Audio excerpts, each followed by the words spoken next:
Bless you, Lord. Bless you, Lord. Bless you, Lord. Bless you, Lord. Thank you, Jesus. Facebook.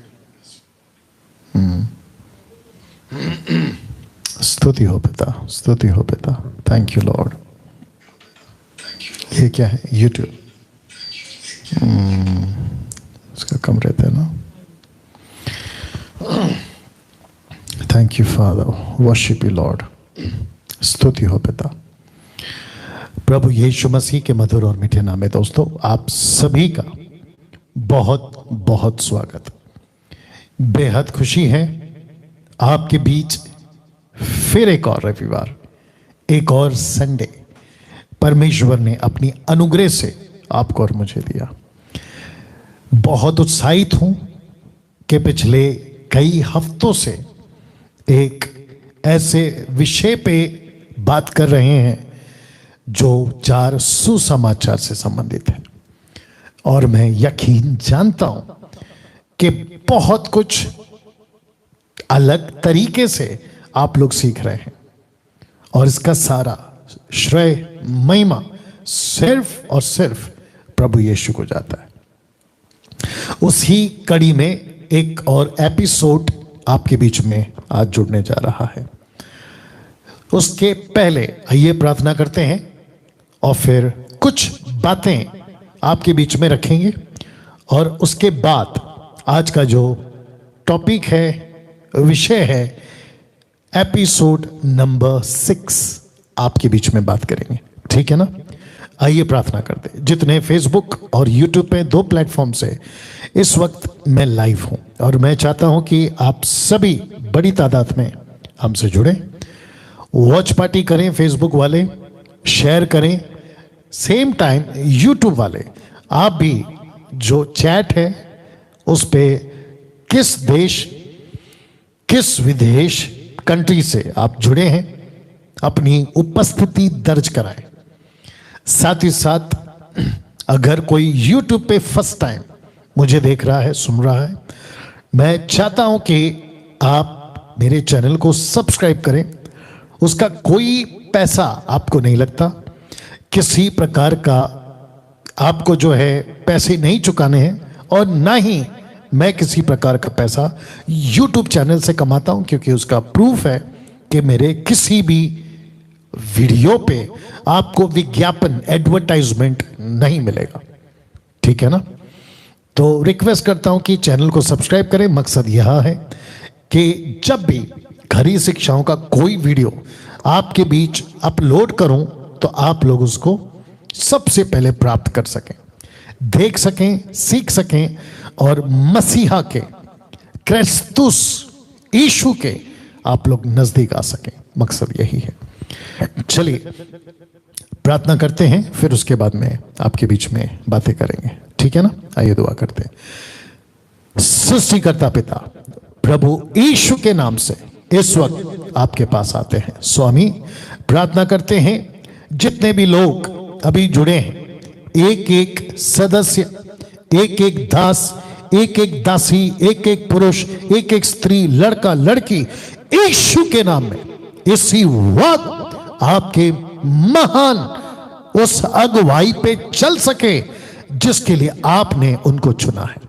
ना बल ना शक्ति, पर जो भी होगा तेरी आत्मा से होगा. परमेश्वर, जकरिया 4:6 के मुताबिक इनके बीच में होने पाए. यशाया 55:11 कहता है तेरा वचन बिना काम किए नहीं लौटेगा. ऐसे ही प्रभु, अगर कोई ऐसा मेरा भाई जो हिंदू से है, मुस्लिम से है, बौद्धिस्ट है, पारसी है, आदिवासी है, किसी भी इस प्लैनेट का किसी भी कोने से, बशर्ते वो इंसान है, परमेश्वर मैं प्रार्थना करता हूं कि उसका उद्धार हो जाए, सत्य को जाने, मोक्ष प्राप्त करे. और मकसद एक ही है कि परमेश्वर को, जिसने सब कुछ को बनाया, उस सच्चे परमेश्वर को जाने. प्रभु पवित्र आत्मा, आइए इस वक्त में मैं यहां पर हूं और साथ ही साथ जितने भी इस शूटिंग रूम में हैं, वे सभी परमेश्वर की आत्मा में होकर चलने पाए. प्रार्थना करते हैं स्वामी, दुष्टता की जितनी भी ताकतें हैं यीशु के नाम में रद्द कैंसिल करते हैं। साथ ही साथ अगर कोई बीमार है, किसी चोट, किसी तकलीफ, दुष्ट आत्मा या किसी परेशानी, कर्जा, नौकरी, बिजनेस, किसी भी तकलीफ से अगर वो गुजर रहा है, शादी के बाद बच्चे नहीं हो रहे हैं या फिर शादी नहीं हो रही है या किसी प्रकार का सताव है, बुरे सपने हैं, कर्जा है, गलत एलिगेशंस है और किसी प्रकार की किसी की प्रॉपर्टी हड़प कर उस पर केस चल रहा है या कोई जेल में है, आजाद नहीं हो रहा है बेगुनाह होकर, ऐसी सभी बातों को आपके हाथों में लेकर आते हैं। कृपा करे परमेश्वर, अनुग्रह करे प्रभु जी, और तेरे महान नाम को महिमा मिलने पाए। यह प्रार्थना यीशु के नाम से मांगते हैं, सुने और दया से कबूल करें। आप ऐसा कर रहे हैं, मैं जानता हूं। यीशु के नाम से मांगते हैं, सुने और कबूल करें। आमीन आमीन।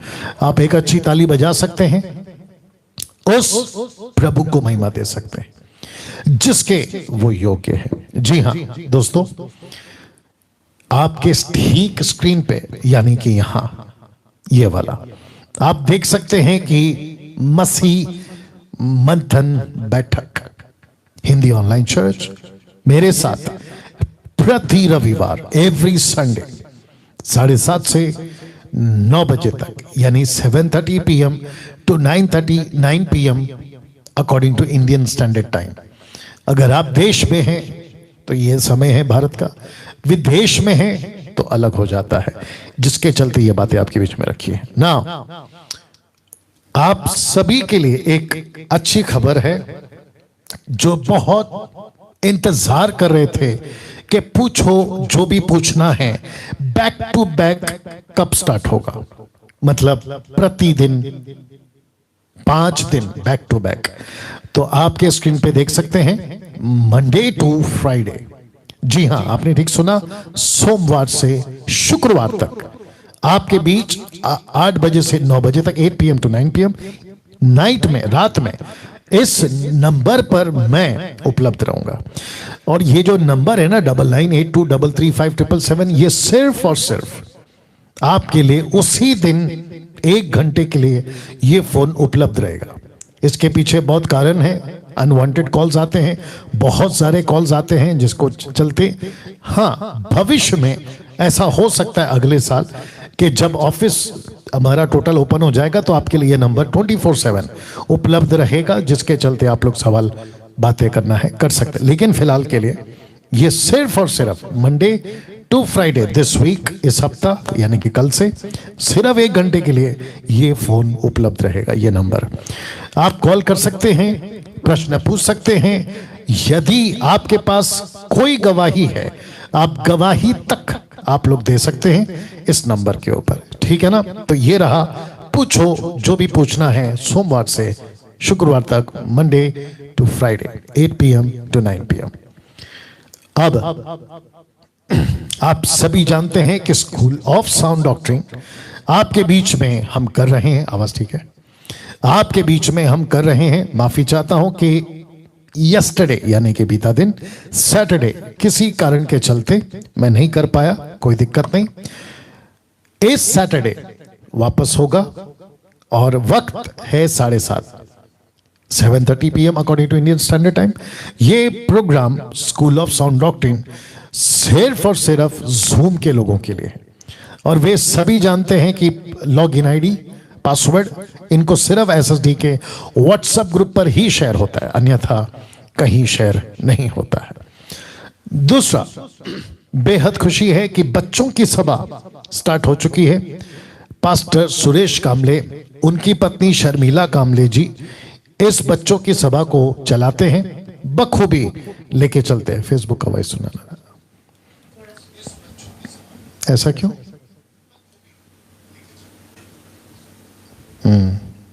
चलेगा, कोई बात नहीं।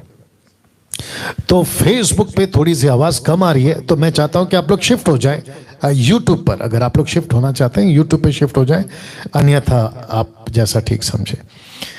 तो बच्चों की सभा के लिए अगर किसी को अपने बच्चों को जूम पर ऐड करवाना है, या आपको संडे क्लास, संडे चर्च, आप लोग जो भी बोल लें, उसमें दाखिला करवाना है, आप चाहते हैं कि आपके बच्चे जूम पर आए, एडमिशन उनका हो जाए, तो आप इनको कॉल करें, ये नंबर है। और मुझे लगता है कि टाइम चेंज हुआ है, क्या टाइम है? 12 to ओके, वक्त इस रविवार से चेंज हुआ है 12 से 1 बजे, तो नॉट 12:30 बल्कि 12 से 1 बजे तक, ठीक है ना। ना मसीह मंथन बैठक जो कि पूरे भारत में नहीं बल्कि विश्व में, टोटल विश्व में बहुत तेजी से खरी शिक्षाओं पे काम कर रहा है। आपके बीच खरी शिक्षाओं के मकसद के साथ आपके बीच में आ रहा है। 2 साल अभी पूरे होंगे, अगर मैं गलत नहीं हूं, मार्च में, अगला साल का 2022 मार्च में, या आई गेस मार्च में पूरा 2 साल हो जाएगा। लेकिन जो 2 साल भी पूरे नहीं हुए हैं, इतनी बड़ी तादाद में, बड़े पैमाने पर मसीह मंथन बैठक फैल चुका है। प्रेरितों की किताब 6:7, एक्ट्स चैप्टर 6:7, अगर आपने कभी पढ़ा होगा, लिखा है मंडली बढ़ती गई, कलीसिया बढ़ती गई, जिसको कहते हैं ना ब्लास्ट, विस्फोट, आत्मिक विस्फोट, ब्लास्ट, एक बहुत बड़ा ब्लास्ट, स्पिरिचुअल ब्लास्ट। जैसे फर्स्ट सेंचुरी में हुआ था, वैसे ही अब मसीह मंथन के माध्यम से, अकॉर्डिंग टू एक्ट्स चैप्टर 6:7, जैसे तब फैली थी अब फैल रही है, और विशेषकर खरी शिक्षाओं के लिए। तो आप सभी को जुड़ने के लिए मैं स्वागत करता हूं। पास्टर डैनियल, कैसे जुड़ना है? आपको इन नंबरों पर फोन करना है। तो पहला नंबर 29 राज्य के लिए, अगर आप जुड़ना चाहें तो 29 राज्य के अलग अलग व्हाट्सएप ग्रुप्स हैं, तो मैं चाहता हूं कि आप उसमें जुड़े। तो सबसे पहले आपको देवेंद्र सावंत को कॉल करना है, ये मुंबई से हैं। अगर इनका फोन नहीं लगता, उपलब्ध नहीं है, आपको रिस्पांस नहीं मिला, तो इनको कॉल करिए। सिस्टर नीता जी हैं, सिमरप्रीत हैं, शमी है, जितेंद्र हैं, सिस्टर श्वेता जी, ठीक है ना। आप इनको कॉल कर सकते हैं और इनको कह सकते हैं कि ये आपको ग्रुप में एमएमबी के किसी भी स्टेट से आप उसमें ज्वाइन करें। एक सेकेंड, जी हाँ। उसके बाद इंटरनेशनल ग्रुप एक ही है अभी फिलहाल, अगर मैं गलत नहीं हूं, आशा जी काम कर रही हैं उसके ऊपर। 18 कंट्रीज, 18 कंट्री से लोग हमसे जुड़े हुए हैं, 18 कंट्री से, ठीक है ना। तो अगर आप अभी देख रहे हैं और आप किसी भी डिनोमिनेशन, कोई फर्क नहीं पड़ता, क्योंकि जिस मिशन को या जिस मकसद को डैनियल राज यानी कि मसीह मंथन जिसे मैं जुड़ा हूं लेके चल रहे हैं, वह है यीशु की देह, जिसको कहते हैं यूनिवर्सल चर्च, सर्वव्यापी कलीसिया। तो हम उसकी बात कर रहे हैं, इंडिपेंडेंट मिनिस्ट्री की बात नहीं कर रहे। तो परमेश्वर ने मुझे और जितने जुड़े हैं हम सभी को यह बोझ दिया है कि मसीह के काम को खरी शिक्षाओं के साथ देश और विदेश में लेके चले। तो अगर आप किसी भी कंट्री से, डिनोमिनेशन से, डॉक्ट्रिन से आते हैं, अगर आप मेरे वीडियोस देखते हैं, आपको पता चलता है कि हम कौन सी डॉक्ट्रिन की बात कर रहे हैं। साउंड डॉक्ट्रिन जिसको कहते हैं। मैं फ्रेम के बीच में नहीं हूं ना, नहीं हूं ना, नहीं, मेरा चेयर बीच में नहीं आ रहा है ना, ओके या। तो मैं रिक्वेस्ट करता हूं कि इंटरनेशनल ग्रुप के जितने लोग हैं जुड़ना चाहें, आप लोग जुड़ सकते हैं। इंटरेस्टिंग पार्ट ये है, जैसे आपके स्क्रीन पे आप देख रहे हैं, हम इंस्टाग्राम पर हैं, हम फेसबुक पर हैं, हम यूट्यूब पर हैं, या परफेक्ट, हम एमएमबी ऐप है, हमारे वेबसाइट्स हैं, और इन सभी जगह पे, जिसको कहते हैं कि सोशल मीडिया पर, इन सभी प्लेटफॉर्म पे आपको मसीह मंथन मिल जाएगा। जी हाँ दोस्तों, उसके बाद हमने एक काम किया है और वह यहां है कि एमएमबी मैट्रिमोनी या मैट्रिमोनियल, इसको हमने स्टार्ट कर दिया और ब्रदर हर्षद साहब इसको संभालते हैं। आप इनको कॉल कर सकते हैं। आप अगर लड़की हैं, आपकी शादी नहीं हो रही, आप इनको कॉल करें। मसीह समाज में अच्छा लड़का को लड़की, लड़की को लड़का, माता पिता अगर आप हैं, आपके बच्चे बड़े हो गए हैं और आप जानते हैं कि उनका विवाह नहीं हो रहा है, अर्शद जी को कॉल करें। साथ ही साथ किसी की शादी हो गई और कुछ महीने या साल में एक्सीडेंट के चलते पत्नी या पति का निधन हो गया, अब आप सोच रहे हैं कि मैं क्या करूं, तो हर्षद जी को कॉल करें। आप विधवा हैं, बाइबल कहती है अगर विधवा शादी करना चाहे तो कोई पाप नहीं है। आप हर्षद जी को कॉल करें, ये आपको मार्गदर्शन करेंगे कैसे क्या है, विडोस जिसको कहते हैं विधवा। तो इन सभी के लिए एमएमबी ने मैट्रिमोनी स्टार्ट कर दी है। आप लोग अपनी रजिस्ट्री करा सकते हैं। रजिस्ट्री फीस है 500 रुपए। जी हाँ, आपने ठीक सुना, मैं रिपीट कर रहा हूं, 500 रुपए आपको रजिस्ट्री करानी है। 500 रुपए रजिस्ट्री। आपको दिखता होगा कि 500 क्यों, लेकिन आपको शायद नहीं पता कि एमएमबी ऐप डाउनलोड होता है, उसको क्रिएट करना पड़ता है, जिसमें काफी पैसे खर्च होते हैं। जिनको जानकारी है वो जानते हैं। वेबसाइट बनाना पड़ता है, ऐप क्रिएट करना पड़ता है और बहुत सारा काम होता है, लिखाई पढ़ाई, फाइल बनाना, रिकॉर्ड रखना, A to Z। जी हाँ, तो उसके चलते ये 500 रुपया आपसे लिया जाएगा ना। मैं जानता हूं कि मसीह मंथन के लोग भारत में, भारत के बाहर बड़ी तादाद में हैं और आप में से बहुत लोग जानते हैं कि डैनियल राज और मसीह मंथन क्या काम कर रहा है, और जिसके चलते आपको यह बोझ है कि यस, हम भी अपनी तरफ से कोई योगदान देना चाहते हैं। ऐसे लोगों को बिना लालच और बिना डर, लालच मतलब दो तो ब्लेसिंग आएगी, बिल्कुल नहीं, नहीं दोगे श्राप आएगा, बिल्कुल नहीं, बल्कि परमेश्वर का वचन मैं रख रहा हूं ये वाला 2 कुरिन्थियों 9:7 लिखा है कि हर एक जन, एवरीवन, हर एक जन जैसा मन में ठाने वैसा ही दान करे, ना कुड़कुड़ के ना दबाव से, क्योंकि परमेश्वर हर्ष से देने वालों से प्रेम रखता है। तो इसका मतलब यह हुआ कि मुझको और आपको किसी लालच और दबाव में पैसे नहीं देने। अब प्रश्न उठता है कि पास्टर डैनियल, हम किसको कांटेक्ट करें? तो आप लोगों के लिए सुविधा कर दी गई है कि आपको कांटेक्ट करना है सुमन वैद को। ये नंबर है, इनको कॉल करिए। मसीह मंथन की ये ट्रेजरर है, खजांची। आप इनको कॉल कर सकते हैं, इनसे बात कर सकते हैं, और उसके बाद ये आपको जो कांटेक्ट या अकाउंट डिटेल्स देंगी, जो डायरेक्ट मेरे पास पहुंचता है, दूसरे शब्दों में एमएमबी के निगरानी में पहुंचता है, मैं रहता हूं उसके अंदर, ठीक है ना।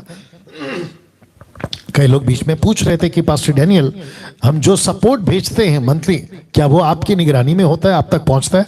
तो जी हाँ, जिस दिन से आपने देना शुरू किया तब से लेकर अब तक एक एक पैसे का हिसाब मेरे पास आता है, उसको बकायदा रिकॉर्ड करते हैं। और अभी तो मैं समझता हूं, राइट, स्लिप्स देना शुरू कर रहे हैं, रिसिप्ट। हम, आपका 100 रुपया है तो रिसिप्ट आएगा, 1000 है तो रिसिप्ट आएगी, 1 लाख है तो रिसिप्ट आएगी। खैर वो बात अलग है, 1 लाख नहीं आता है, बट बता रहा हूं, ठीक है ना। आपका जो भी रकम होगा उसकी बकायदा मसीह मंथन की ऑफिशियली, जो गवर्नमेंट में रजिस्टर्ड है, जिसका हम टैक्स भरते हैं, जी हाँ, वैसे आपको रिसिप्ट आएगी।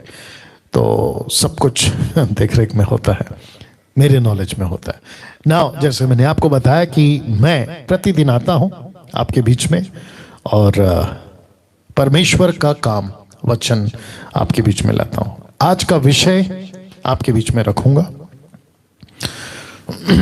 और उसके लिए मुझे स्लाइड्स चेंज करने होंगे। एपिसोड नंबर 7, जी हाँ, आपके बीच में आ गया है। एपिसोड नंबर 7 या 6 तक मैं बात कर चुका हूं। एपिसोड नंबर 7, आवाज ठीक है? क्या करें फिर? किस पे? फेसबुक पे? नहीं तो फिर गड़बड़ हो जाएगा। अभी जो चल रहा है चलने दो। हाँ, बढ़ाओ बढ़ाओ। Thank you Lord, thank you Lord, thank you Lord. कम था? चेक चेक, अभी देख लो, वॉल्यूम बढ़ाओ। या थोड़ा सा आवाज का दिक्कत है आज, पता नहीं, शायद कोई दिक्कत हो रही है। अरे बाप रे, बहुत हो गया काम। एक काम करो, सिर्फ इसका निकाल के फिर से लगाओ। कौन सा है ये? ये वाला है ना? ये वाला है ना? ये तो उसका है, ये इसका है। किसका है?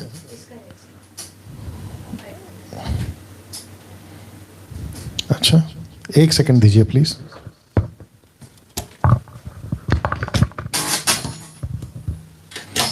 Check check check check check, अभी देख लेना। Thank you Lord, thank you Lord. Worship you Father. हाँ, अभी दिक्कत ये वायर का दोनों सेम है ना, नहीं समझा मुझे। चलिए, आशा करता हूं कि अभी आवाज आप लोगों को ठीक से पहुंच रही होगी। फेसबुक और यूट्यूब, यूट्यूब भी चेक कर लो, ये यूट्यूब है। चलिए, perfect, thank you so much. हाँ, एपिसोड नंबर 7 आपके बीच में अभी मैं बात करने जा रहा हूं। और आप सभी जानते हैं कि 4 पुस्तकों पर आपके बीच में मैं अध्ययन दे रहा हूं। Study on 4 gospels, Matthew, mark, look, John. 4 सुसमाचार की पुस्तकों पर अध्ययन। मत्ती की पुस्तक, मरकुस की पुस्तक, लूका की पुस्तक और यूहन्ना की पुस्तक। आपको याद होगा कि मैंने पिछली बार आपको बताया था कि यीशु की लूसीफर यीशु की परीक्षा करता है, लेकिन मैंने यह भी कहा था कि शैतान की औकात नहीं है, उसकी इतनी हिम्मत ताकत नहीं है कि वो यीशु की परीक्षा कर सके। मैंने यह कहा था क्योंकि कुछ मुस्लिम्स कहते हैं खुदा का बेटा है, अगर वो खुद खुदा है तो लूसीफर की औकात कैसे उसकी परीक्षा करने के। तो वो भी भूल में हैं, मसीह के लोग भी भूल में हैं। यीशु की परीक्षा नहीं की। यीशु को जो टाइटल मिला था कि ये परमेश्वर का प्रिय पुत्र है, तो पुत्र की परीक्षा की, पुत्र की, यीशु की नहीं। यीशु जो टाइटल लेकर आया था ना, उसकी परीक्षा, आइडेंटिटी याद होगा आप लोगों को। तो मैं इसके ऊपर बात कर चुका हूं। अब यहां से आगे, और मैंने पिछले हफ्ते कहा था कि यीशु पहुंचे कफरनहूम, कैपर्नियम, कैपर्नियम, कफरनहूम। ओके पास्टर डैनियल, कफरनहूम की विशेषता क्या है? जैसे जैसे हम आगे बढ़ेंगे, चैप्टर वाइज हम आगे बढ़ेंगे, तो आपके नॉलेज के लिए बता दूं कि कफरनहूम में यीशु ने बहुत चमत्कार किए। और जैसे ही यीशु कफरनहूम पहुंचे तो यशाया की एक प्रोफेसी पूरी हुई, और वो कौन सी है आपके बीच में रखूंगा। लेकिन अब मत्ती का 4था अध्याय देख रहे हैं, 12 से आगे चलेंगे, क्योंकि लूका का आगे का हिस्सा भी आसपास है। फिर उसके बाद आगे देखेंगे कि लूका का एंगल क्या है, लेकिन फिलहाल मत्ती का एंगल देखते हैं। और जिस किसी को भी अभी तक ये नहीं पता, क्योंकि जिनको रुचि है ना मजबूत होने की, वो बैठकर सुनेंगे, लेकिन जिनको फास्ट फूड की आदत है, भाई जल्दी जल्दी दे दो, तो आत्मिक जीवन नहीं स्थिर होता है। तो जिस किसी ने अगर अभी तक नहीं देखा पिछला एपिसोड, तो मैं रिक्वेस्ट करता हूं आप लोग यूट्यूब पे जाइए, मेरे चैनल पे, या फेसबुक पे जाइए, और आपको सिर्फ जाना है प्लेलिस्ट में जो नाम लिखा होगा 4 गॉस्पेल्स, उसमें सारे वीडियोस उपलब्ध हैं, आप लोग देख सकते हैं और आपको मिल जाएगा।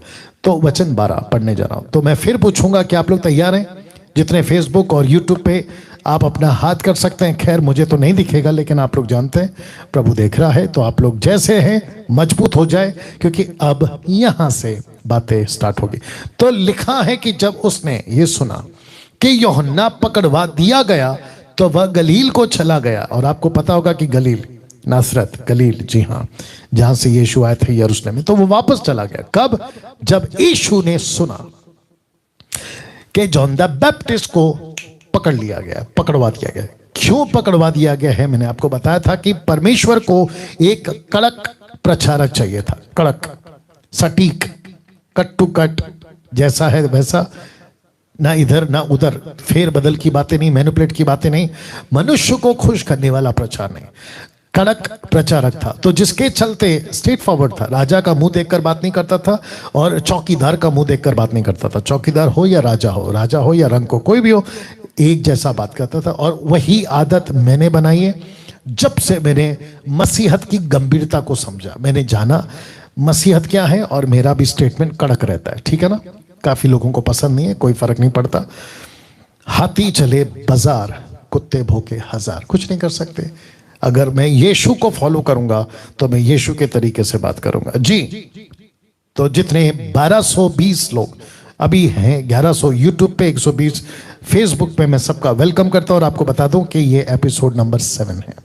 लिखा है वो गलील को चला गया। जब वो गलील को पहुंचा, वचन 13 क्या कहता देखिए, नासरत को छोड़कर कफरनाहुम में, जो झील के किनारे जुबलून और नप्ताली के देश में है, जाकर रहने लगा। यीशु, मैं अभी फोटो रखूंगा, और वहां नहीं गए जिसको मंदिर कहते हैं यरूशलेम। यीशु वहां नहीं गए जहां पाले पोसे गए थे, नासरत। यीशु गलील में एक ऐसी जगह है जिसको कहते हैं कफरनाहुम। वहां क्या है आइए बताते हैं। यीशु का अभिषेक हुआ था, लूका 4:18 याद होगा आपको। यीशु का अभिषेक हुआ था कुछ लेहुओं को छुड़ाना, परमेश्वर के वचन का प्रचार करना, उसके राज्य को घोषणा करना, यह था उनका अभिषेक। तो जिसको परमेश्वर बुलाता है वो भटकता नहीं है, जिसको परमेश्वर चुनता है वो कंफ्यूज नहीं होता, जिसको परमेश्वर बुलाहट देता है वो कभी यूट्यूब पर इसको उसको सुनकर अपनी मिनिस्ट्री को, यार क्या है बुलाहट बता दो, प्रोफेसी कर दो, नहीं, बकवास की चीजें नहीं करता, वो सटीक रास्ते पे चलता है। तो यीशु को पता था मेरा अभिषेक हुआ है, तो यीशु ऐसी जगह पे गए जिसको कहते हैं कफरनाहुम। मैं आगे भी इसके ऊपर बात करूंगा। तो कुछ ऐसा आप वहां यीशु को देख सकते हैं। यीशु की एंट्री होती है जहां लोग बीमार हैं, आप देख लीजिए फोटो में, तकलीफ में है, बंधन में है, अंधकार में है। यीशु यूहन्ना 1:2 के आगे से, John gospel 1 chapter verse 2 onwards, Yeshu जगत की ज्योति है और ज्योति जगत में आई। तो यीशु की एंट्री होती है। ये फोटो हूबहू ऐसा है, मैं इसका दावा नहीं देता हूं, आपको कनेक्ट करने के लिए रखता हूं, ठीक है ना।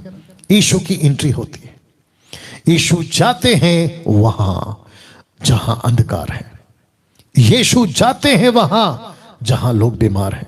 इसलिए यीशु ने क्या कहा पता है अपने प्रचार में? उन्होंने कहा कि डॉक्टर अच्छों के लिए नहीं आता, डॉक्टर चंगाई पाए हुए लोगों के लिए नहीं आता, डॉक्टर बीमारों के लिए आता है।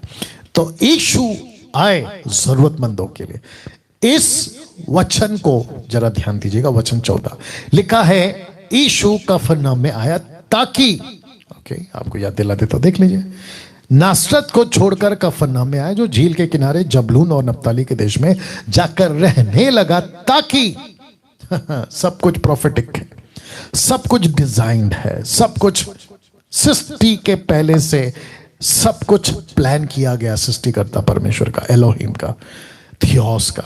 उसने कहा तू जाएगा, तू जाएगा।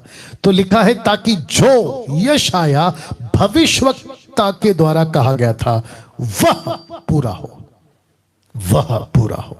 तो एक प्रोफेसी हजारों सालों से वेट कर रही थी, एक प्रोफेसी मलाकी और मती के बीच में 400 साल का अंधकार का जो युग था, उसके बीच में ये बातें वेट कर रही थी, क्योंकि यीशु की एंट्री कफरनहूम में हो रही है, जहां कोई होप नहीं है, जहां कोई रास्ता नहीं है, जहां किसी प्रकार का कोई कंफर्ट नहीं है। पति मर रहा है तो पत्नी बेबस, पत्नी मर रही है तो पति बेबस, बच्चे मर रहे तो माँ बाप बेबस, माँ बाप मर रहे तो बच्चे में बेबस।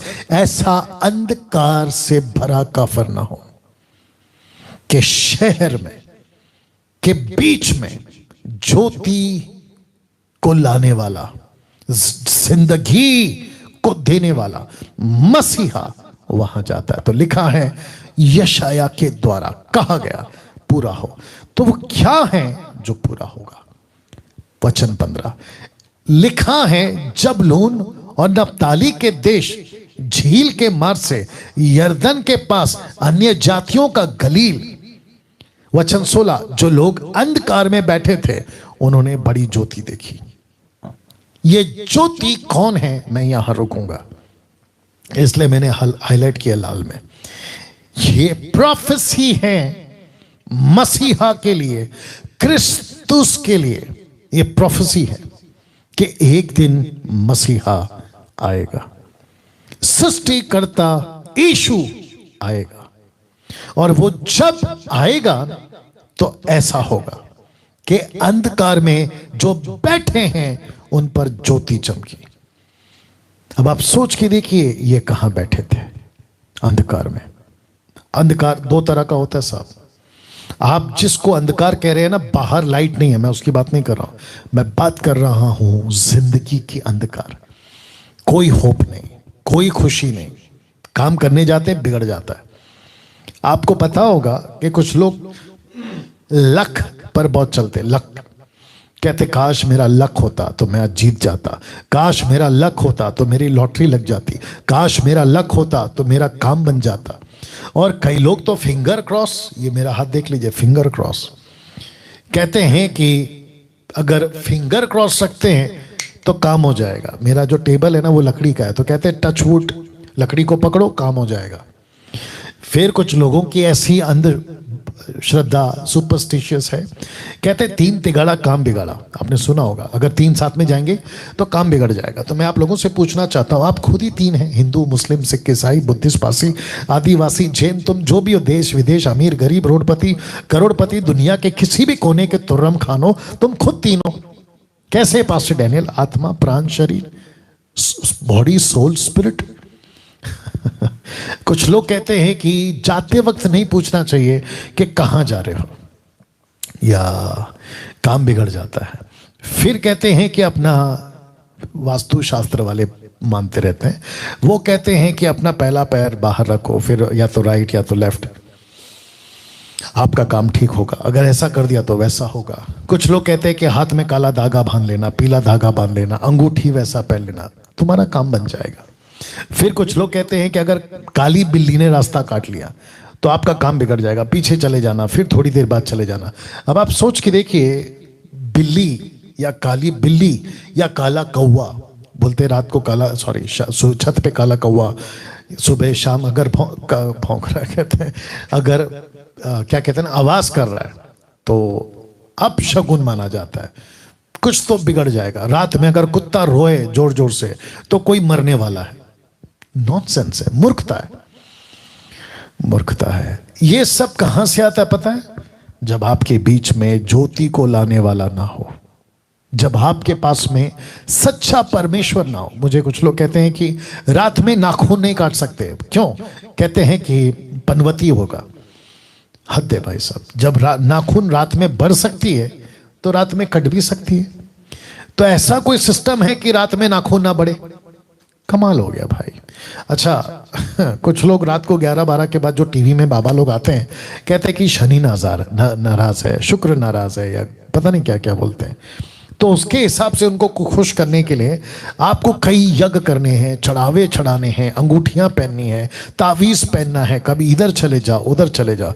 मैं आपको बताऊं, आपकी जिंदगी में आपको कुछ नहीं करना है, आपको इस ज्योति को इनवाइट करना है। लिखा है, जो लोग अंधकार में बैठे थे उन्होंने बड़ी ज्योति देखी।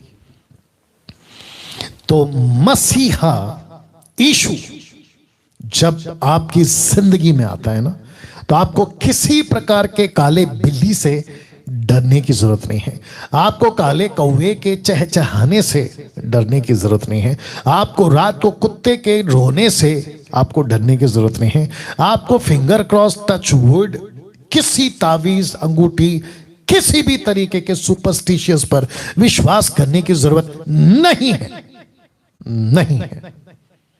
क्योंकि जब यीशु आपकी जिंदगी में है, किसी का बाप, अंधकार की ताकतों की बात कर रहा हूं, कोई जादू टोना, कोई काली बिल्ली, काला कौवा, कुत्ता, किसी प्रकार का कोई भी अंधकार की बातें आप पर नहीं आ सकती। डंके की चोट पे पत्थर की लकीर है, नहीं आ सकती। ये व्यक्ति जो आपसे बात कर रहा है, अभी 30 साल या 29 साल मसीह जीवन जी रहा हूं। खैर 2 साल से तो मैं बाहर नहीं निकला, अभी एक दिल्ली का ट्रिप करके आ रहा हूं। हम जाते हैं, रास्ता क्रॉस करते हैं, कहते हैं 4 रास्ते में अगर कोई जादू करके रखा है तो अपना पैर वहां पे नहीं रखना, आपको जादू हो जाएगा। हम जाते हैं ना साहब, मेरे हाथ में सिवाय घड़ी के ना यहाँ कोई धागा है, ना गले में कोई धागा है, ऐसा कुछ नहीं है साहब, हम नहीं करते ऐसा सब। और उसके बावजूद आपके सामने बैठा हूं। पास्टर डैनियल, आपको नहीं पता दुनिया में अंधकार की ताकतें हैं, भूत हैं, दुष्ट आत्माएं हैं, अंधकार की एक दुनिया है, लूसीफर का एक दुनिया है। तो आपको डर नहीं लगता? आपको शायद नहीं पता, पहला यूहन्ना 4:4 कहता है कि जो अंदर है हमारे, वो इतना महान है, वो इतना बड़ा है, जो बाहर है ना उससे लाखों गुना बड़ा है। इनफैक्ट दरअसल जो बाहर है ना लूसीफर, इस अंदर वाले ने ही उसको बनाया। तो फिर डरना किस बात का? देखिए एक छोटा सा एग्जांपल आ रहा है, मैंने बहुत पहले पढ़ा था और अक्सर ये होता भी होगा। एक बच्चा, माफ करें, एक बाप अपने बच्चे को सड़क पर लेके जा रहा था, तो कुत्ते ने भौंकना शुरू किया। किसके ऊपर? बच्चे के ऊपर। तो बच्चे ने कुछ नहीं किया, बच्चे ने कहा कि पापा मेरे को गोद में उठा लो, मतलब गोदी में उठा लो।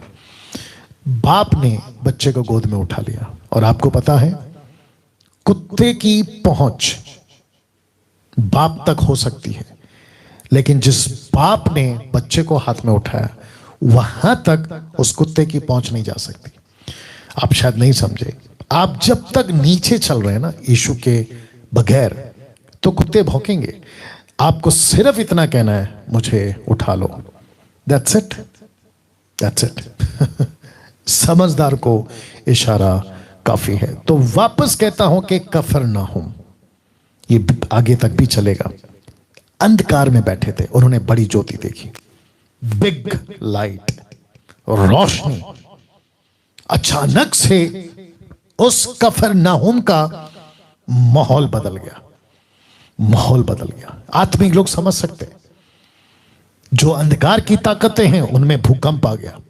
एक प्रकार की हलचल हो गई कि 400 साल के अंधकार का युग में किसी ने 4 पीढ़ी हमने राज किया, मलाकी से मती तक कोई नहीं आया। हम राज करते गए, मौतें आती गई, मारते गए, बीमार करते गए, लेकिन आज अचानक कोई आ गया। तो लिखा है जो अंधकार में बैठे थे उन्होंने ज्योति देखी, उन्होंने लाइट देखा। और लिखा है जो मृत्यु के देश और छाया में बैठे थे उन पर ज्योति चमकी। उस समय से यीशु प्रचार करना और ये कहना आरंभ किया, मन फिराओ क्योंकि स्वर्ग का राज्य निकट आ गया है। The kingdom of God is near, near. तभी नियर था, अभी हियर है। बोथ द वर्ड्स ध्यान से सुनिए, नियर हियर, फर्क है। नियर हियर नजदीक है, अब तो हमारे हाथ में है। ग्रीक ट्रांसलेशन कहता है वी कैन रीच, हम टच कर सकते हैं उसके राज्य को। वाह! तो ज्योति कैसे आती है अंधकार में? प्रचार, यीशु का प्रचार। इसी वचन को जो मत्ती ने लिखा यहां, इसको यशाया ने कैसे लिखा ये लीजिए। तो लिखा है यशाया 9:1-4, the book of Isaiah chapter 9 verse 1-4 लिखा है, तो भी संकट भरा अंधकार जाता रहा। पहले तो उसने जबलून और नप्ताली के देशों का अपमान किया, परंतु अंतिम दिनों में ताल की और यर्दन के पार की अन्य जातियों के गलील को महिमा देगा। वचन 2, जो लोग अंधकार में चल रहे थे उन्होंने बड़ा उजियाला देखा। सीधा सिमिलैरिटी, बड़ा उजाला देखा। जो लोग घोर अंधकार से भरे हुए मृत्यु के देश में रहते थे उन पर ज्योति चमकी। वचन 3, तूने जाति को बढ़ाया, तूने उसको बहुत आनंद किया। वे तेरे सामने कटनी के समय का सा आनंद करते हैं, ऐसे मगन हैं जैसे लोग लूट बांटने के समय मगन रहते हैं, क्योंकि तूने उनकी गर्दन पर के भारी जुए, उसके बांके के बांस और उस पर अंधेर करने वाली की लाठी उन सबों को ऐसा तोड़ दिया जैसे मिदानियों के दिन में किया था। मिदानियों पता है ना, क्या कहते हैं उसको, या 32,000 सेना है ना, गिदोन उसको दर्शन दिया था। मिदानियों ने 7 साल की गुलामी रखी थी। परमेश्वर कहता है ऐसी गुलामी से उनको आजाद किया। तो कॉन्सेप्ट क्या है, कैसे हटती है गुलामी, कैसे हटता है अंधकार, कैसे हटता है मौत, कैसे हटता है दुष्ट आत्मा। लिखा है उस समय से यीशु ने प्रचार करना आरंभ किया। नाउ अब कुछ प्रचारकों को मिर्ची लगेगी, कुछ apostles, profit, reverend, pastors, online preachers, motivational preachers, grace preachers, blessing preachers, profits, इनको मिर्ची लगेगी। लगने दो, मैं कुछ नहीं कर सकता। अगर मैं यहां कॉम्प्रोमाइज कर जाऊं तो वहां दिक्कत हो जाएगी। तो इससे बेटर है कि मैं आपके बीच में दुश्मन बनूं, सच बोल के। आपको पता है ऊपर ऊपर से इलाज हो रहा है, आपको तकलीफ है, मेरे पास आओ, 200 रुपए की तेल की बोतल ले जाओ, पानी की बोतल ले जाओ, प्रार्थना की हुआ रुमाल ले जाओ, आप सर पे रख लेना, मेरा वीडियो भेज रहा हूं देख लेना, मेरा गाना भेज रहा हूं। वर्शिपरों को भी तकलीफ होगी, होने दो, वर्शिपर्स को भी तकलीफ होगी। क्या कर सकते हैं, कुछ नहीं कर सकते। बोला मेरा गाना बहुत अनॉइंटेड है। ना तेल अनॉइंटेड होता है, ना पानी अनॉइंटेड होता है, ना कपड़ा अनॉइंटेड होता है, ना कोई प्रभु का दास का हाथ अनॉइंटेड होता है। अनॉइंटेड होता है वचन। उसने अपने वचन को भेजा है पवित्र आत्मा में शामिल करके। दिक्कत क्या है पता है, यहां ठीक होते हैं, फिर मुसीबत आती है, फिर वापस उसी बाबा के पास। समझ में आ गया होगा आपको।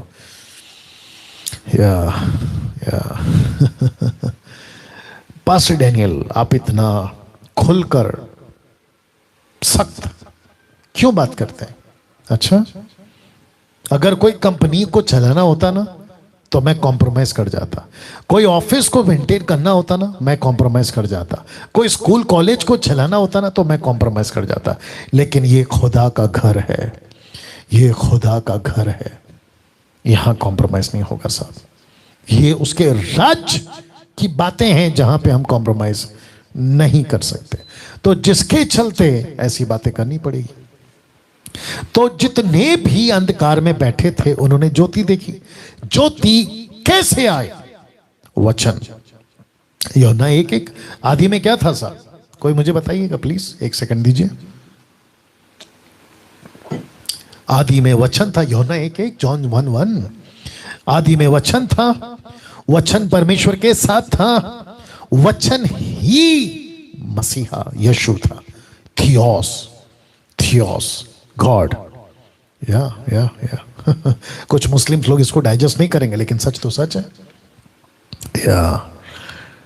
तो वचन ज्योति है, और लिखता है कि वही वचन अपने घर आया ज्योति बनकर, अंधकार में चमका, लेकिन अंधकार ने उस ज्योति को ग्रहण नहीं किया। ये तब भी था, ये अब भी है।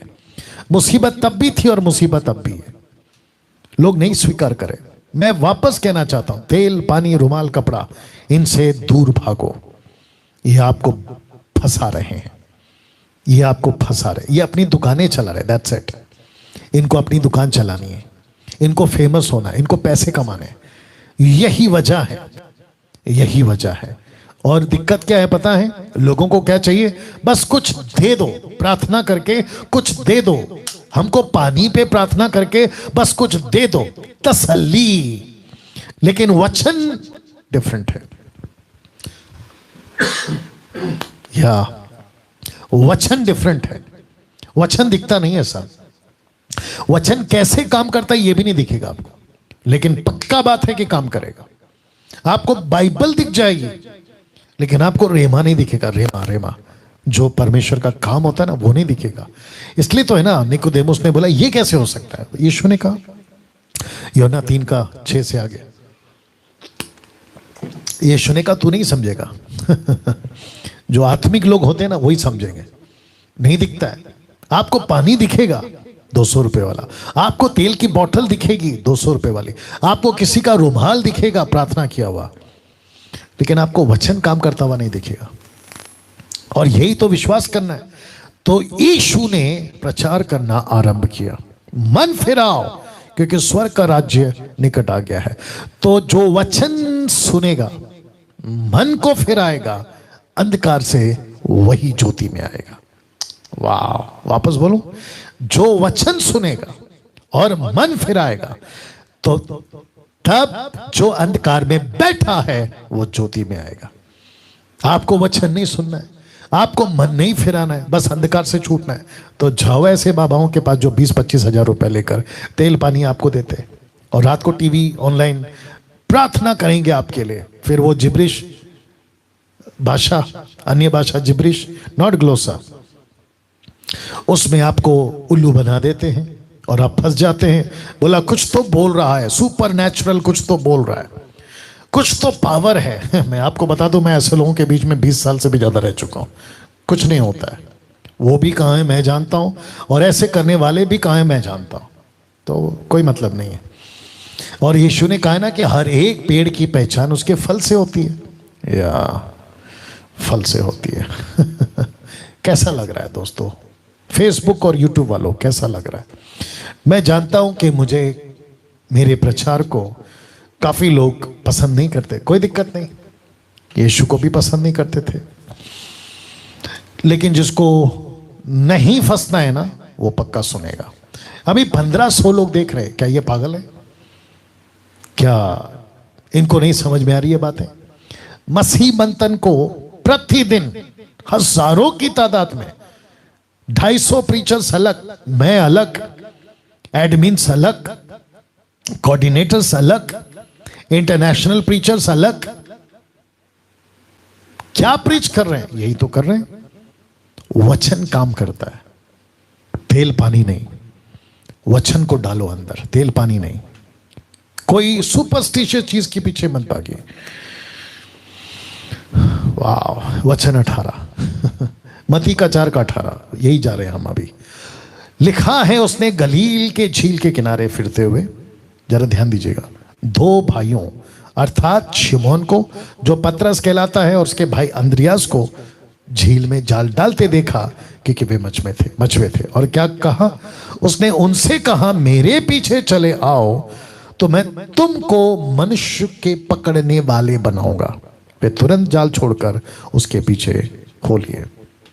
मेरा एक प्रश्न है आपसे, खैर एक काम करते हैं, प्रश्न को रखता हूं। वहां से आगे बढ़कर उसने 2 भाइयों अर्थात जबूदी के पुत्र याकूब, उसके भाई यूहन्ना, जो अपने पिता जबूदी के साथ नाव पर अपने जाल को सुधारते देखा, उन्हें भी बुलाया।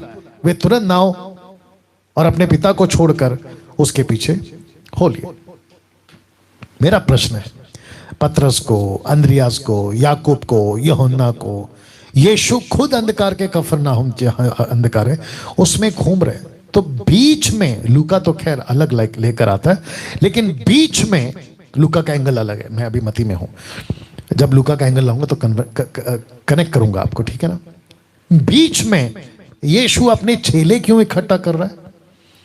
क्योंकि यीशु को पता है कि अंधकार का राज्य चारों तरफ फैला हुआ, सिर्फ मिडिल ईस्ट में नहीं, उस वक्त सिर्फ इजराइल में नहीं, उसके आसपास के जितने इलाके हैं, अफ्रीका है, यूरोप है, फिर अपना भारत एशियन कंट्री है, उस वक्त की बात कर रहा हूं। तो इन सभी जगह पे जो अंधकार में बैठे हैं उनको ज्योति में कैसे लाएं? और रास्ता है एक ही, चेले बनाओ, चेले बनाओ, मेक डिसाइपल्स। उनको अपने जैसे तैयार करने का मिशन यीशु मसीह ने फर्स्ट डे, जिस दिन उनका बपतिस्मा हुआ, 40 दिन का परीक्षा के बाद, उसके अगले ही पल उन्होंने तैयारी करना शुरू कर दी और कहा, मुझे मेरे जैसे 12, मेरे जैसे 70, मेरे जैसे 120, मेरे जैसे 3000 5000। आगे आप समझदार हैं, यह मकसद था। मैं क्या कर रहा हूं? आप जितने मसीह मंथन के ऑनलाइन प्रीचर्स अगर अभी मुझे देख रहे हैं, आप भी जानते हैं कि मैं क्या कर रहा हूं। मेरा मकसद क्या है? मसीह मंथन का चेहरा डैनियल राज कभी नहीं बनना चाहेगा और ना ही मैं बनूंगा, ठीक है ना? मसीह मंथन का चेहरा आप और मैं सब है। वो 14, 15, 16, 18, 20, 21, 25, 30, 80 साल का वो जो भी होगा वो व्यक्ति चेहरा है। किसी ने नहीं कहना चाहिए कि मसीह मंथन मतलब डैनियल राज मतलब मसीह मंथन। नेवर, कभी नहीं। आप सब जो खरे प्रचारक हैं वो मसीह मंथन है, वो मसीह मंथन है। वाह, एमएमबी। ना वचन 23 आपके बीच में रख रहा हूं, देखो क्या लिखा है। यीशु सारे गलील में फिरता हुआ उनकी आराधनालयों में उपदेश करता, राज्य का सुसमाचार प्रचार करता, लोगों की हर प्रकार की बीमारी दुर्बलताओं को दूर करता रहा।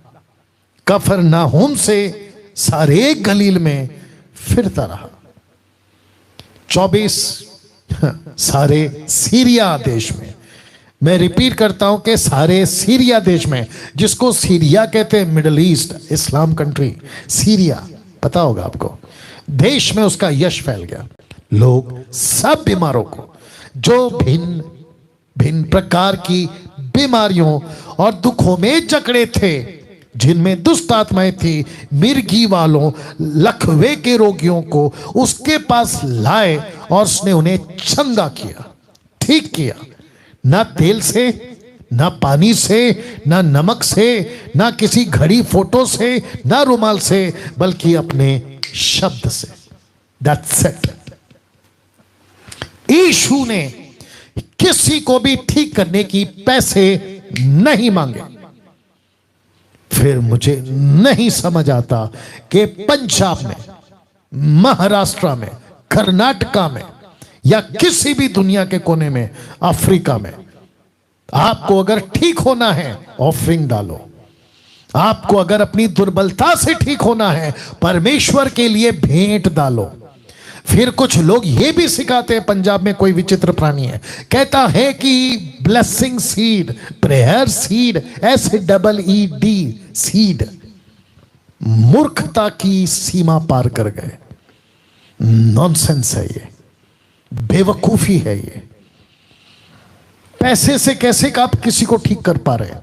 और अगर हो रहे, पास्टर डैनियल आपको नहीं मालूम, हमारे क्षेत्र में पास्टर जी पैसे लेते हैं, हाथ रखते हैं और वो सच में ठीक हो जाता है। तो आपकी गलतफहमी हटा दूं कि दुष्ट आत्माएं भी चमत्कार करती हैं। क्या बात करते हो यार?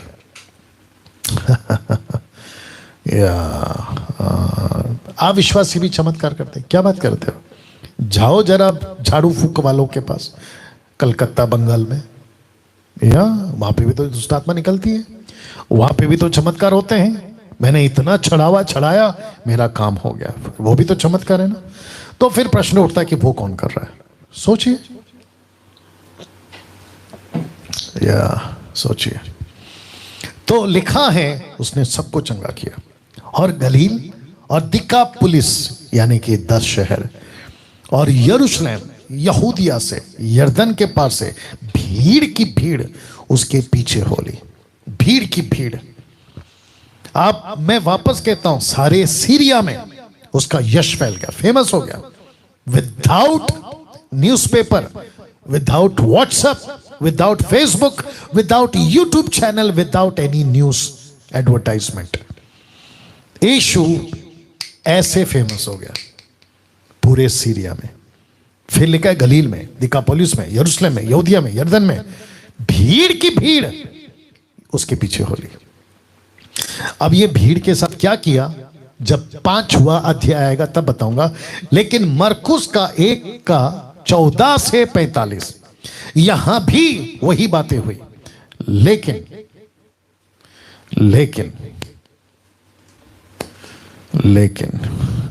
लूका 1 से 14 से 45 यहां थोड़ा अलग है। थोड़ा, इसको बाद में ठीक करना पड़ेगा, नॉट थोड़ा या ठीक कर लेंगे इसको, कोई नहीं।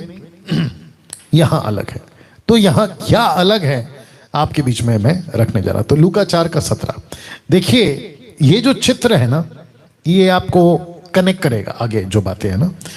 तो मैं पहले वचन पढ़वा देता हूं, ठीक है? वक्त का ध्यान रखेंगे, चिंता मत करिए।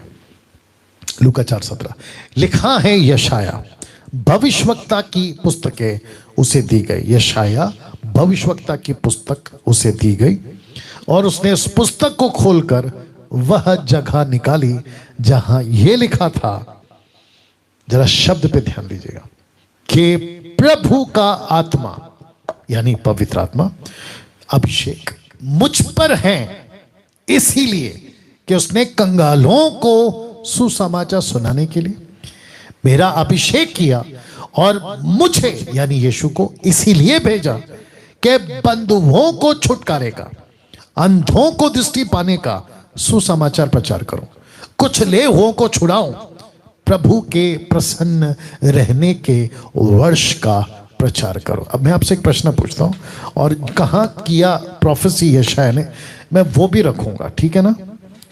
आप मुझे प्लीज बताइए, सुसमाचार प्रचार, सुसमाचार प्रचार आप खुद देखिए कितनी बार है। वापस पढ़ दूं, प्रभु का आत्मा मुझ पर है, कंगालों को सुसमाचार सुनाने के लिए मेरा अभिषेक किया, इसलिए भेजा, बंधुओं को छुटकारा, अंधों को दृष्टि, सुसमाचार प्रचार, कुछ लेवों को छुड़ाओ, प्रभु के प्रसन्न रहने का प्रचार करो। मुझे प्लीज बताइए, मसीह समाज के सो कॉल्ड लीडर्स, आप मिरेकल्स को प्रमोट कर रहे हैं या खुदा के कलाम को?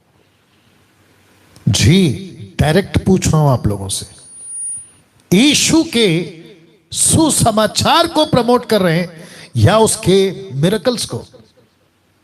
आपको बता दूं, सुसमाचार प्रचार करिए, मिरेकल्स सुसमाचार के साथ साथ चलेगा। आप नहीं समझे अभी भी, मेरे पास वक्त नहीं है। मरकुस 16:18 लिखा है कि यीशु ने ये बातें करी और वो उठा लिए गए और पिता के दाहिने हाथ में बैठ गए। 19-20-21 आगे लिखता है, वचन का प्रचार करते गए और उनके साथ प्रभु काम करता गया और चमत्कार होते गए। तो पहले क्या है? प्रचार। पहले क्या है? गॉस्पल। पहले क्या है? डिडास्का, यानी कि यीशु की टीचिंग, शिक्षाएं। और आज हम क्या कर रहे हैं? प्रीचिंग तो नाम मात्र की है, प्रचार मेगा चर्चेस में, और जो फेमस होके बैठे ना 20-25 हजार का तेल पानी वाले, एक ही कॉन्सेप्ट है, पास्टर डैनियल आप जजमेंटल हैं? बिल्कुल नहीं। डुप्लीकेट को अगर डुप्लीकेट नहीं कहूं तो क्या कहूं? गलत को अगर गलत नहीं कहूं तो क्या कहूं?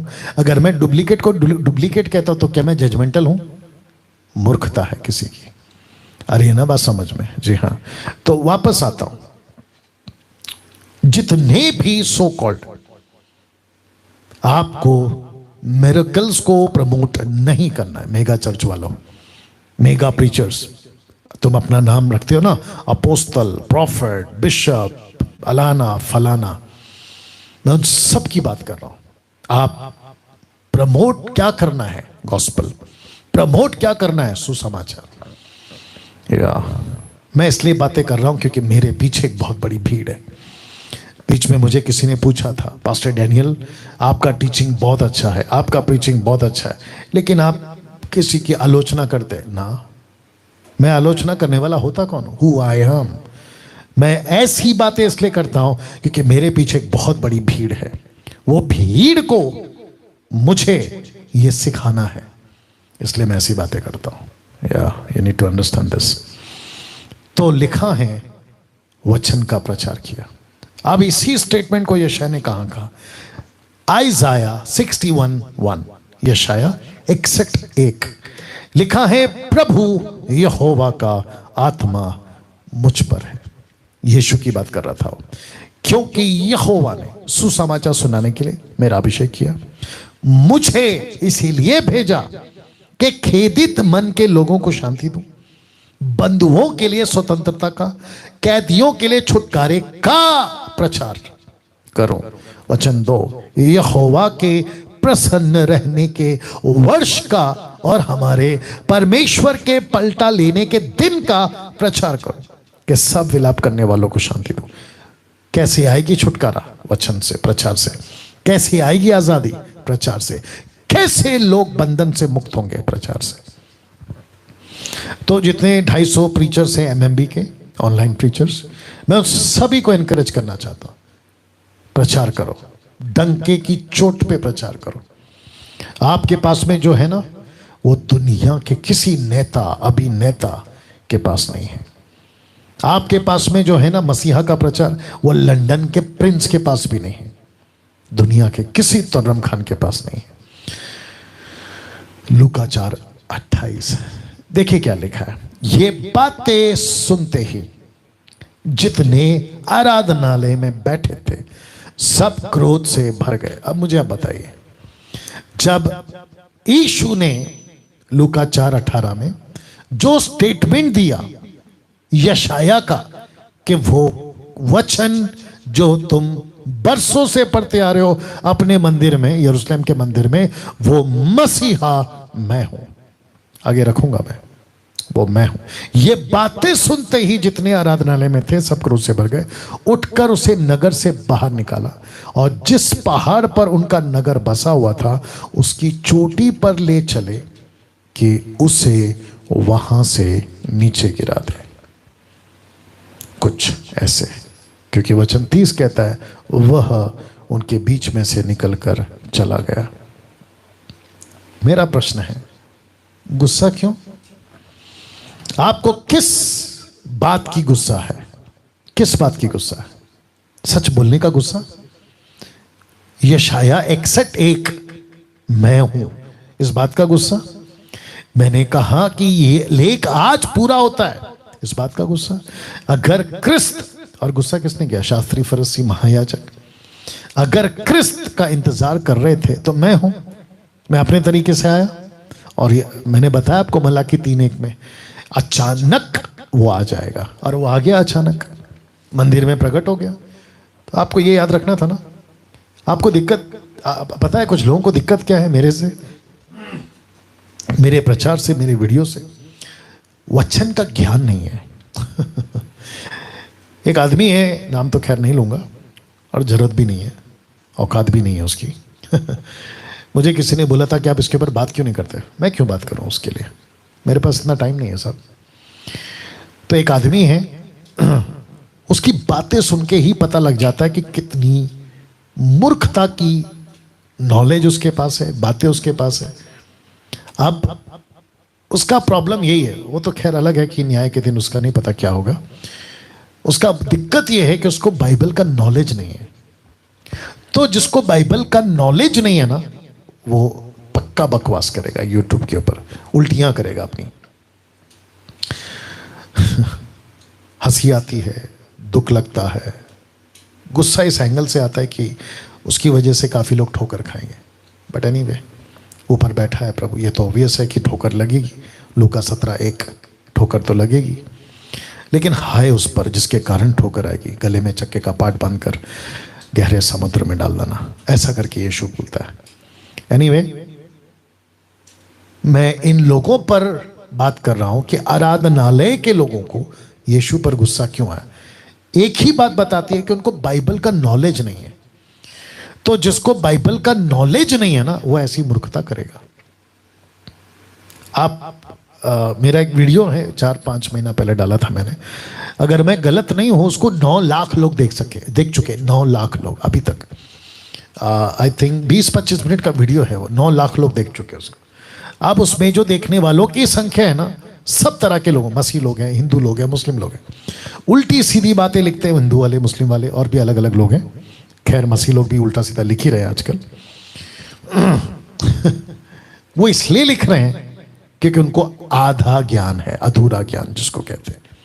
मैंने बीच में एक पोस्ट बनाया था, अधूरे ज्ञान का पायलट। पायलट मतलब एरोप्लेन चलाने वाला। हाँ, पायलट को क्या बोलते हैं हिंदी में? एनीवे, अधूरे ज्ञान का पायलट। हाँ, किसी को पता चला होगा तो लिख दीजिए। उसको आप बोलो, सर हमको मुंबई से दिल्ली जाना है, छोड़ दीजिए। मैं आपको बताऊं, अगर पैसेंजर को पता चल गया कि ये जो प्लेन उड़ाने वाला है इसको आधा ही नॉलेज है, बस उसको इतना पता है कि टेक ऑफ कैसे करते हैं, लेकिन उसको ये नहीं पता कि लैंड कैसे करते हैं। आप बैठना चाहोगे ऐसे प्लेन में? Come on, I don't think so. कुछ लोग नीचे लिख भी रहे होंगे कि नो बोलकर, है ना? या ये जो प्रचारक होते हैं ना, जिनको नॉलेज कम होता है, वो इतने ही डेंजर है, ये इतना ही डेंजर है, बहुत खतरनाक। तो लिखा है उनको गुस्सा आया, और गुस्सा देखो किस लेवल का है। यीशु को पकड़ा, नगर के बाहर ले गए, जिस पहाड़ पर उनका नगर बसा था यरूशलेम, उसकी चोटी पर ले गए कि वहां से नीचे गिरा दे। उसकी चोटी पर ले गए कि वहां से नीचे गिरा दे। और आपको याद होगा पिछले संडे मैंने कहा क्या था कि लूसीफर उसको बहुत ऊंचे पर ले गया, कंगूरे पे खड़ा किया और कहा देख ये सब कुछ तेरा है। यीशु ने बोला नहीं चाहिए, गेट आउट, गेट आउट, नहीं चाहिए। अब ये लोग भी उसी के छेले छपाटे हैं, इनका भी गुस्सा उतना ही है, कहते कि तेरे को यहां से फेंक देंगे, सीधा कनेक्शन। बट जिसको तुम पकड़कर लेकर गए हो, जिसको तुमने नीचे फेंक देंगे ऐसी हिमाकत की है, लिखा है कि वह उनके बीच में से निकलकर चला गया। अब इसको मैं कैसे कनेक्ट करूं, मुझे शब्द मिल जाए, पवित्र आत्मा मदद करे। आप कल्पना कर सकते ये चित्र में पकड़ के रखा है, लेकिन ऐसा कुछ होता है कि उनकी हाथ ढीले पड़ जाते हैं, उनका दिमाग काम करना बंद कर जाता है, और यीशु मसीह बड़ी शान से उनके बीच में से निकल गया, कुछ नहीं कर पाया। ये किसकी ताकत है? ये खुदा की ताकत है, ये गॉड की ताकत है, ये परमेश्वर की ताकत है। क्यों? क्योंकि जीसस तब तक नहीं मरेगा जब तक वो मिशन को कंप्लीट नहीं कर लेता। किसी की औकात नहीं थी, किसी की औकात नहीं थी, किसी की औकात नहीं थी। अब आप सोच के देखिए, अगर यीशु इस जगह पर इस तरीके से निकल गया, लिखा है निकल कर चला गया। आप भी तो कभी कभी मुसीबत में हैं, पढ़ते हैं, आप भी ऐसे ही निकल जाओगे। कब? अगर आप उसकी योजना में हो तब, नहीं तो गई भैंस पानी में। नाउ आपको याद होगा कि भीड़ की भीड़ यीशु के पीछे हो ली। अब क्योंकि आपके बीच में मुझे ये बातें रखना है, और हो सकता है कि मैं इसको बीच में रोक दूंगा, पूरा नहीं जाऊंगा। यीशु का पहाड़ी उपदेश चैप्टर 5, लेकिन लूका का चैप्टर 5 अलग एंगल है। तो मैं चैप्टर वाइज नहीं जा रहा हूं, आप लोग जानते हैं मैं घटनाओं के हिसाब से चल रहा हूं, घटनाओं के हिसाब से। तो पहाड़ी उपदेश सिर्फ 2 ही पुस्तक है, एक है लूका, माफ करें, एक है मत्ती, दूसरा है लूका। ना यूहन्ना रिकॉर्ड कर रहा है, ना मरकुस रिकॉर्ड कर रहा है, ये बात को आप लोग ध्यान रखिएगा। अब बात करते हैं मत्ती 5वां अध्याय वचन 1 से 6 तक में, और उम्मीद करता हूं कि जितने 1550 लोग अभी देख रहे हैं, आप लोगों की मजबूती है, और मैं ये भी जानता हूं कि सही खुराक, स्पिरिचुअल फूड आपको मिल रहा होगा, ठीक है ना। वचन 1 से लेके 6 तक में लिखा है। नाउ याद रखिए दिमाग में एक बात को, कि यीशु के पीछे भीड़ की भीड़ आ रही है, और वो भीड़ कौन है? चमत्कार कर दीजिए यीशु जी। बेटा बीमार है, लखवा है, दुष्टात्मा है, अपंग है, अंधा है, गूंगा है, मर गया है, तकलीफ है, उठ नहीं सकता, XYZ। ऐसे भीड़ की भीड़ यीशु के पीछे आ रही थी, इसका ध्यान रखिएगा। लेकिन यहां यीशु कुछ करता है, देखो क्या करता है। लिखा है वह, यानी यीशु, इस भीड़ को देखकर पहाड़ पर चढ़ गया। पहाड़ पर क्यों? अगर अपंग है तो पहाड़ पे नहीं चढ़ सकता, अंधा है पहाड़ पे नहीं आ सकता, टटोलता रहेगा, बीमार है, कमजोरी है शरीर में, चक्कर आ रहे हैं, वीकनेस है, पहाड़ पे नहीं चढ़ सकता, दुनिया भर की चीजें हैं। तो यीशु ने भीड़ को देखा और पहाड़ पे चढ़ गया, और जब बैठ गया तो उसके चेले उसके पास आए। तो इसका मतलब क्या है? यीशु ने परवाह नहीं की कि चेले कहां हैं, यीशु ने परवाह नहीं की कि भीड़ को क्या चाहिए। यीशु को, कम ऑन गेट रेडी, यीशु को एक ही चिंता थी कि उस बाप ने जिसने मुझे भेजा है मैं उसका वचन बांटूं, मैं उसकी टीचिंग दूं, मैं उसका खुलासा करूं।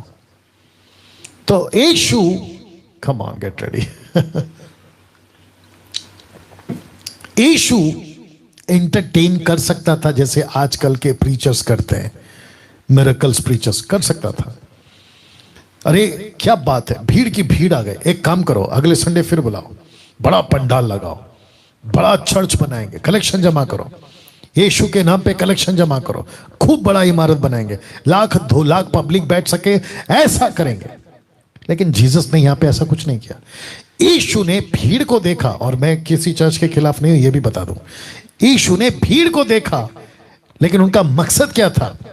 मैं यहां पे तुम्हारा सर दर्द, पेट दर्द, लकवा, गूंगा, दुष्ट आत्मा निकालने के लिए नहीं आया, मैं तुमको वो देने आया हूं जो ये शरीर के बाद, इस जिंदगी के बाद जो एक अनंत काल का जिंदगी है, मैं वो खुराक तुमको खिलाने आया हूं। अगर हिम्मत है तो चढ़ो पहाड़, अगर ताकत है तो चढ़ो पहाड़। और मैं लास्ट में बताऊंगा, मत्ती के 8वें अध्याय में जब मैं आऊंगा ना, तो मैं आपको बताऊंगा कि भीड़ पहुंच गई थी वहां। तो वो कौन सी भीड़ पहुंच गई ये भी बताऊंगा, और वो चकित हुई भीड़ वो भी बताऊंगा। लेकिन अभी फिलहाल यीशु बैठ गए। जब यीशु बैठ गए तो लिखा है उसके चेले भी उसके पास आए। तो चेलों को पता चला ये व्यक्ति जिसका नाम यीशु है, ये वो आदमी नहीं है, ये टोटल डिफरेंट है। इसलिए उसने कहा कि देखो, अगर मैं वहां होता ना, मतलब लॉजिक नहीं है फिर भी बता रहा हूं, सोचिए अगर मैं 12 चेलों में होता, मैं यीशु जी को बोलता, प्रभु जी आपको शायद नहीं पता कि पहाड़ के नीचे बहुत लोग तकलीफ में हैं, पहाड़ के नीचे बहुत लोग रो रहे हैं, पहाड़ के नीचे आपका इंतजार हो रहा है। आपको शायद नहीं पता कि पूरे सीरिया में आप फेमस हो गए, यहूदिया में, यरूशलेम में, गलील में, नासरत में, कफरनाम में आपकी चर्चा इतनी फैल गई है कि दूर दूर से लोग अपने मरीजों को एम्बुलेंस में, एम्बुलेंस समझते ना आज की तारीख में, लेकिन उस वक्त में जो भी होगा, ला रहे हैं। और हम जानते हैं, पतरस ने, एंड्रू ने, जेकब ने, जॉन ने बोला होगा, हम जानते हैं, क्या डैनियल राज तब होगा तब बोला होगा, एग्जाम्पल दे रहा हूं। मैं बोलता, आपको शायद नहीं पता, उनको आपकी जरूरत है। आप यहां पहाड़ में क्या कर रहे हैं? आप यहां पहाड़ में क्या कर रहे हैं? मैं इसको ऐसे पेश कर रहा हूं जो कभी किसी ने नहीं किया होगा। नीचे मिरेकल्स मिनिस्ट्री की जरूरत है, मिरेकल वर्कर्स की जरूरत है। नीचे, पहाड़ के नीचे एक ऐसे पास्टर की जरूरत है जो अपना हाथ रखे और लोगों को ठीक करे। लेकिन दूसरी तरफ पहाड़ पे एक ऐसा पास्टर, एक ऐसा प्रीचर, एक ऐसा लीडर जिसका नाम है यीशु बैठा है, जो कहता है तुमको टीचिंग की जरूरत है, टीचिंग, नॉट मिरेकल। दुष्टात्मा तुम्हारे अंदर क्यों आ रही है, उसकी टीचिंग सुनो। तुम बीमार क्यों हो रहे हो, उसकी टीचिंग सुनो। तुम तकलीफ में क्यों हो, उसकी टीचिंग सुनो। मैं आ सकता हूं, तुमको ठीक कर सकता हूं। आपको याद है ना 38 साल का व्यक्ति, यूहन्ना की किताब 5वां अध्याय वचन 13, 14, 15 में यीशु उसको फिर मिलता है जब वो ठीक हो जाता है। यीशु कहता है कि देख तू तो ठीक हो गया, फिर से पाप नहीं करना, नहीं तो उससे बड़ी बीमारी तेरे ऊपर आएगी। इसका कनेक्शन क्या है? इसका कनेक्शन यह है कि तू अगर ठीक नहीं हुआ मेरे तरीके से तो तू मुसीबत में फिर आएगा। कैसा लगा? आजकल यही तो चल रहा है। चर्च आ जाओ, पास्टर प्रार्थना करेंगे, तुम ठीक हो जाओगे, बस फिनिश, ऑफरिंग दे दो, XYZ। लेकिन यीशु यहां कह रहा है, मैं तुमको वजह बता रहा हूं कि तुम मुसीबत में क्यों पड़ रहे हो। तो शब्द देखिए वचन 2 में, वचन 2 में, वचन 2 में, उसको क्या हो गया? हाँ आ गया। वचन 2 में लिखा है, और वह अपना मुंह खोलकर उन्हें यह उपदेश देने लगा। डिडास का उपदेश, टीचिंग। अब मैं इसके ऊपर वापस आऊंगा। नीचे क्या चाहिए? मिरेकल्स। नीचे क्या चाहिए? डिलीवरेंस। नीचे क्या चाहिए? छुटकारा। नीचे क्या चाहिए? अंधा देखने लगे, गूंगा बोलने लगे, लंगड़ा चलने लगे, अपंग ठीक हो जाए, लूला ठीक हो जाए, कोड़ी ठीक हो जाए, विधवा का बेटा भाई लाजर बेटी ठीक हो जाए। ऐसा कोई मुर्दा। यीशु ये ना करते हुए मुंह खोलकर टीचिंग दे रहे, टीचिंग दे रहे। मैं पंजाब, महाराष्ट्र, कर्नाटका, आंध्रा, तेलंगाना, मद्रास, साउथ अफ्रीका, पता नहीं कहां कहां जहां जाता हूं लोगों, मैं ये सबको कहना चाहता हूं, मिरेकल्स पे फोकस ना करके उपदेश पे फोकस करो। कुछ लोग कहते हैं कि पास्टर डैनियल आपने कोई चमत्कार किया, 5 मुर्दे जिंदा किए। लो बोलो आप, 5 मुर्दे जिंदा किया इस आदमी ने। मिरेकल्स की बात करते हैं, प्रोफेसी की बात करते हैं। मेरे साथ सब हो चुका है और मैं नहीं करता, प्रभु करता है। तो बात मत करो मिरेकल्स की बात मत करो चमत्कार की। और जो तुम करते हो किस आत्मा से वो भी मैं जानता हूं। टीचिंग की बात करो, लोगों को मजबूत करो, उनको सेल्फ डिपेंडेंट बनाओ, अपाहिज मत बनाओ। मैं पास्टर और चर्च पैटर्न के खिलाफ नहीं हूं, लेकिन अपाहिज मत बनाओ।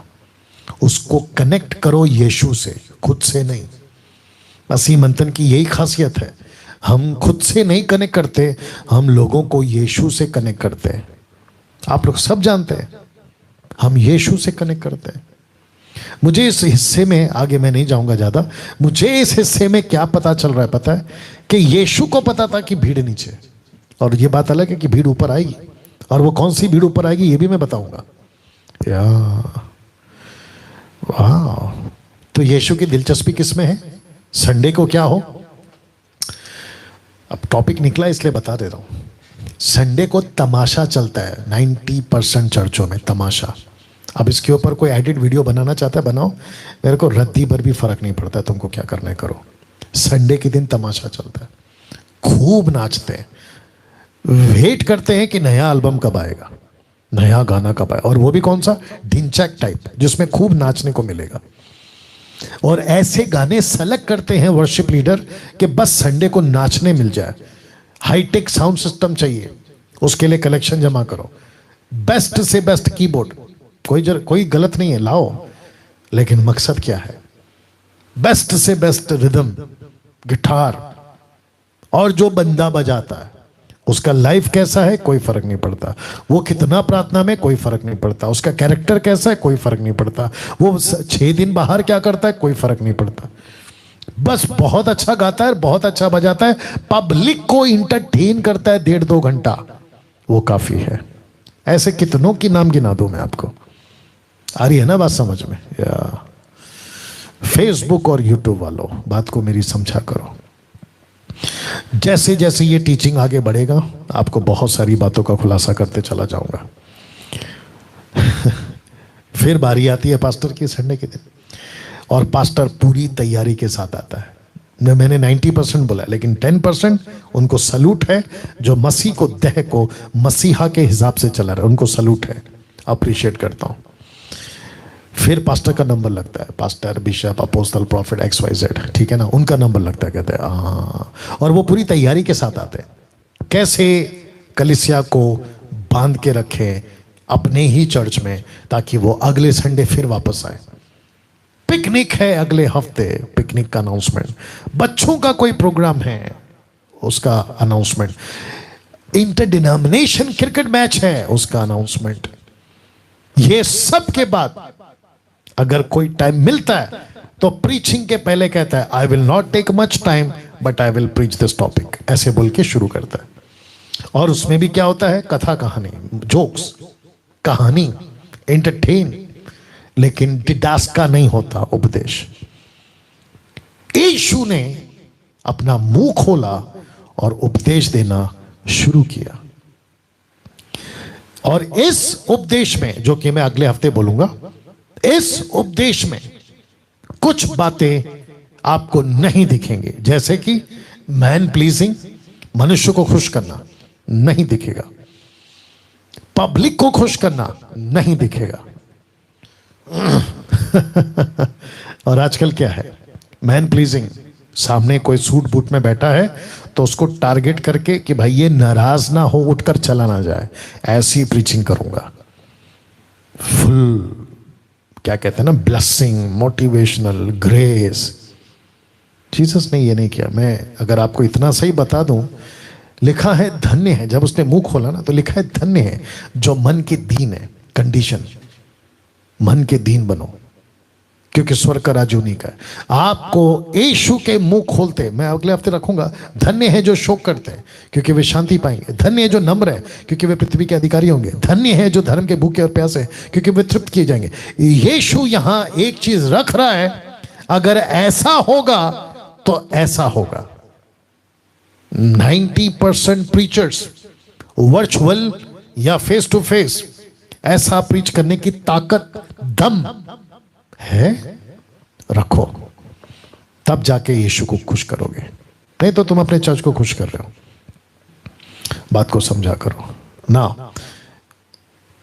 ये जो शब्द है ना, वचन 3, धन्य है जो मन के दीन है, धन्य है जो शोक करते हैं, इसको मैं अगले हफ्ते कंटिन्यू करूंगा। लेकिन मैं आपको बता दूं कि उसने भीड़ को देखा और वो बैठ गया और उसने अपना मुंह खोला और उपदेश देना शुरू किया।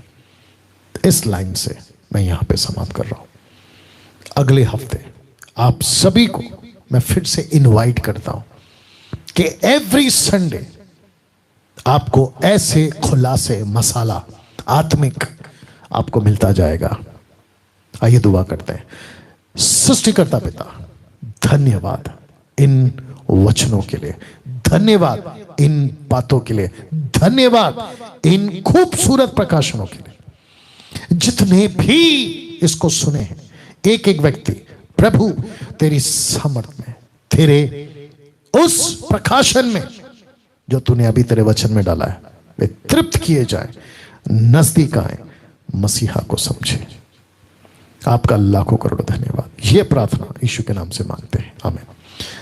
नाउ कुछ समर्पण है, डेडिकेशन है, मैं चाहता हूं कि वो हो यहां पे। और इस स्लाइड को मैं रखना चाहूंगा क्योंकि आप लोग शायद जो नहीं जानते हैं कि कल आपके बीच में मैं फिर आऊंगा 8 बजे और लगातार शुक्रवार तक आता रहूंगा, ठीक 8 से 9 बजे तक। पूछो जो भी पूछना है, गवाही तो आइए, प्रश्न है तो आइए। और याद रखो, ये सिर्फ और सिर्फ मसीह लोगों के लिए, मसीह प्रोग्राम है, तो कॉल मसीह लोग ही करेंगे। जी दीजिए, रखने बोलो, नाम पूछो। प्रिया, या हेलो प्रिया जी, ठीक करा के दे दो मेरे को, बात करो। Thank you Lord, thank you Lord. उनका नेटवर्क है, वो कट करके फिर लगाओ।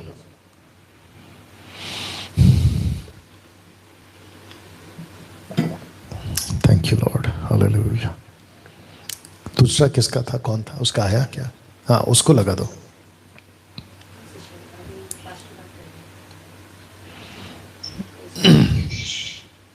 या ओके, सिस्टर प्रिया जी, या प्रेज लॉर्ड। इनका एज क्या बताया था? आपका एज क्या है सिस्टर?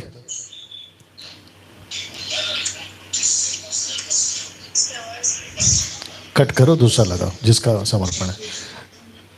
एक ही है तो उनको नॉर्मल कॉल करके बोलो कि नॉर्मल कॉल करके बात करेंगे।